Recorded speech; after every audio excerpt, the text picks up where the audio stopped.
Lors de l'examen clinique d'un jeune patient de 19 ans, une fracture horizontale a été détectée sur l'incisive centrale supérieure droite. La ligne de fracture se situe à environ 4 mm au-dessus du rebord gingival. La largeur mésiodistale de 11 est de 1 mm inférieure à celle de la 21. Le sommet du feston gingival est au même niveau sur 11 et 21. La radiographie montre une obturation canalaire satisfaisante sur la 11. Le choix de la teinte est effectué au début de la séance par le prothésiste dentaire à l'aide d'un teintier standard. L'empreinte pour la restauration provisoire est prise avec un putty souple en silicone A. Les deux composants du putty sont pétris jusqu'à consistance homogène et placés dans un porte-empreinte à usage unique, préalablement enduit d'adhésif. On procède ensuite à la prise d'empreinte.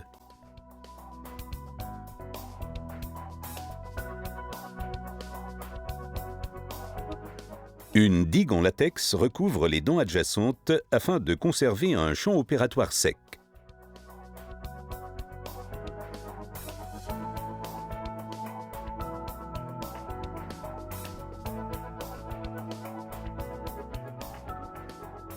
L'ancienne restauration non esthétique est enlevée à l'aide d'une fraise diamantée de 125 microns jusqu'à parvenir à la chambre pulpaire.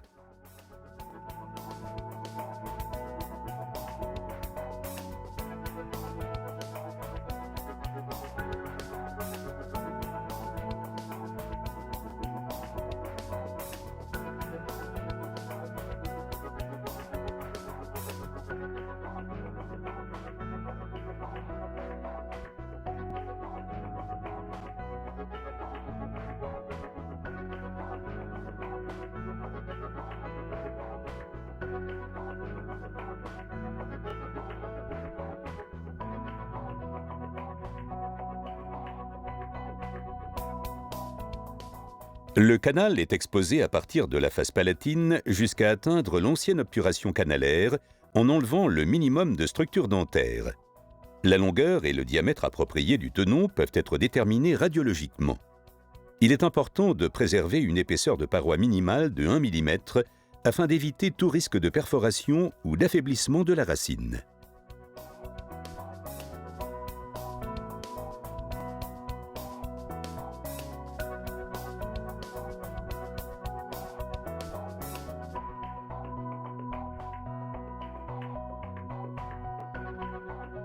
Le matériau d'obturation canalaire est enlevé jusqu'à la profondeur choisie à l'aide des instruments endodontiques adéquats.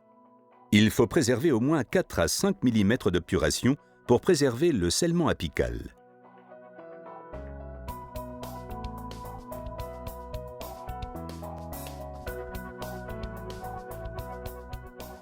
Le logement de tenon est ensuite préparé à l'aide des parapost drills en utilisant les codes de couleur pour élargir le canal progressivement jusqu'à obtention du diamètre et de la longueur prédéterminés pour le tenon. Le canal est rincé avec de l'hypochlorite de sodium. Le parapost Fiberlux correspondant, renforcé de fibres de verre photoconductrices, est essayé et son adaptation à l'intérieur du canal radiculaire contrôlée. La longueur du tenon peut être raccourcie au besoin selon les impératifs cliniques. Le conditionneur sans rinçage de Parabond est badigeonné dans le canal et sur la surface de la dent. Les excès sont enlevés avec une pointe de papier et le conditionneur est séché avec un jet d'air doux. L'adhésif Parabond est appliqué directement après mélange dans le canal et sur les parois dentaires. Paracor peut être placé directement dans le canal grâce aux embouts mélangeurs recourbés, spécialement conçus à cet effet. Le tenon est enduit de Paracor sans pré-traitement et inséré dans le canal. Comme Paracor est à polymérisation duale, la lumière peut être transmise le long du tenon en fibre de verre pour atteindre le Paracor jusqu'à l'apex et accélérer ainsi le processus de polymérisation. La réalisation du faux moignon peut commencer immédiatement. Grâce à sa consistance ferme, Paracor peut être modelé à la main et appliqué directement sur la structure dentaire et sur la tête rétentive du tenon radiculaire. La reconstitution est ensuite photopolymérisée pendant 20 secondes sur chaque face. Une radiographie péropératoire montre le tenon en fibre de verre collé en place.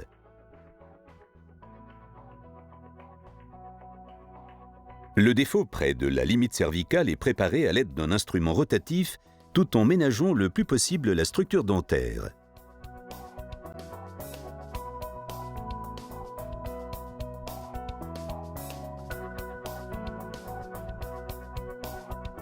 Un après autoconditionneur en un seul flacon est l'idéal pour placer de petites restaurations en composite de cette façon.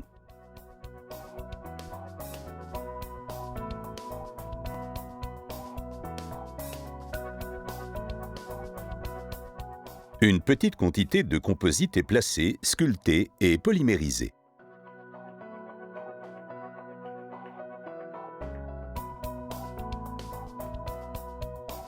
La forme générale de la préparation est donnée à l'aide d'instruments diamantés de 125 microns.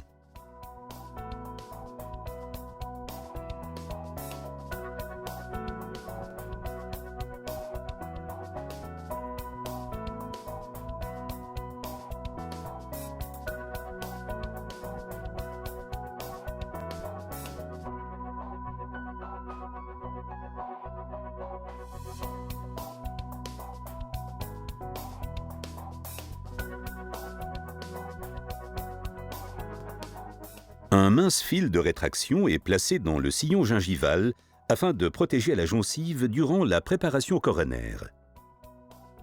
La préparation peut maintenant être réalisée sans effort à l'aide d'instruments diamantés de 40 microns. Grâce à leur coefficient de dureté comparable, la transition entre la dentine naturelle et la reconstitution en paracor est pratiquement indécelable.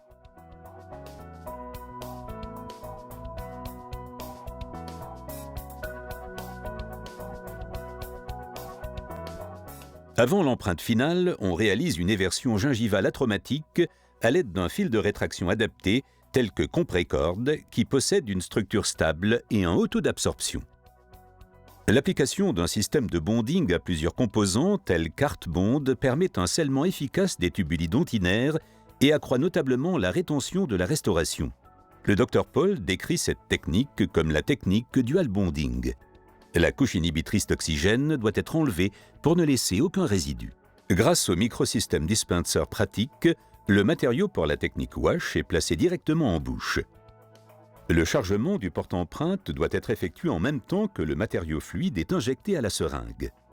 L'empreinte en une étape est réalisée avec le Heavy Body Affinis et le Light Body Affinis Precious. Ce matériau à empreinte de précision se distingue par sa lecture facile des détails, obtenue grâce à sa pigmentation argentée. La restauration provisoire est fabriquée en Cool Temp Natural après avoir isolé la restauration avec de la vaseline. Le matériau atteint une consistance élastique en peu de temps en bouche et peut être facilement retiré en même temps que l'empreinte primaire. La restauration provisoire non terminée est replacée sur la préparation pour vérifier son adaptation. La couche d'inhibition est enlevée avec de l'alcool. Les excès sont enlevés avec un instrument rotatif. L'occlusion est vérifiée et tous les points de contact équilibrés.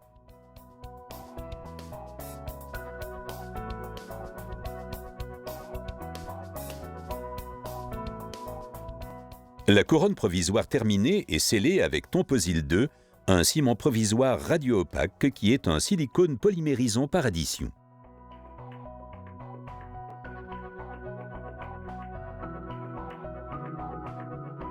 Après une prise rapide, les excès sont enlevés. La teinte finale de la restauration provisoire devient apparente environ 15 minutes après la polymérisation.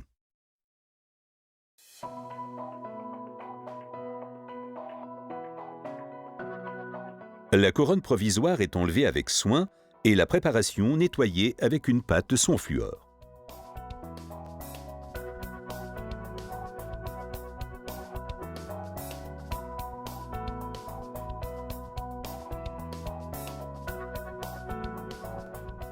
Pour un scellement adhésif de la restauration permanente, il est essentiel d'avoir un champ parfaitement sec. On peut maintenant procéder à l'hémostase.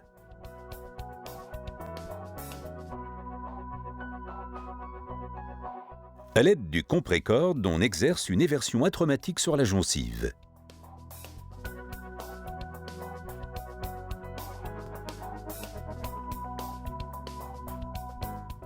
On vérifie une dernière fois la parfaite adaptation de la couronne tout céramique.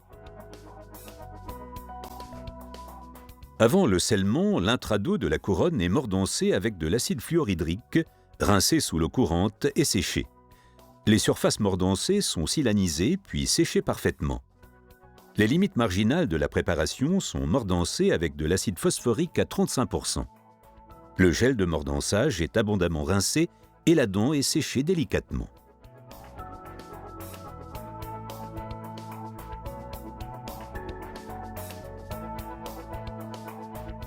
Une nouvelle application de l'adhésif Parabond juste avant le scellement augmente de façon significative la rétention du ciment Paracor.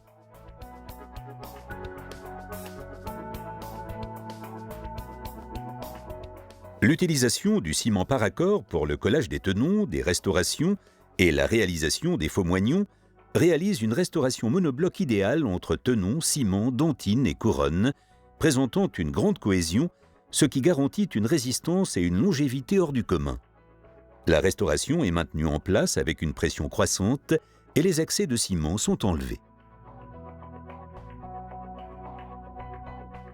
Dès que Paracor atteint une consistance de gel, il ne faut plus enlever les excès de ciment.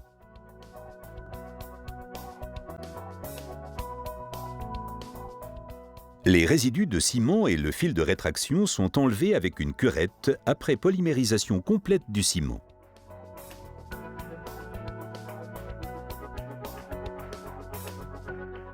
L'occlusion est soigneusement vérifiée après le scellement.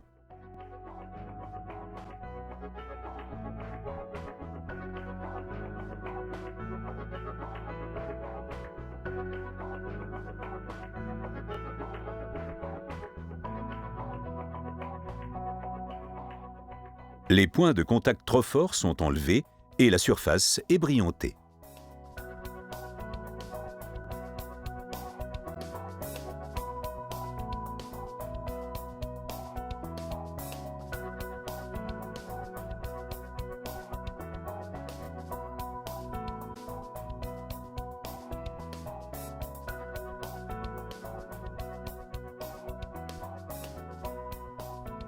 Deux semaines plus tard, la visite post-opératoire montre un succès clinique après utilisation d'un tenon en fibre de verre Parapost, de l'adhésif Parabond et du Paracor pour scellement et reconstitution du faux moignon. Ce système esthétique complet est le fondement parfait pour une restauration avec tenon réussi et pérenne.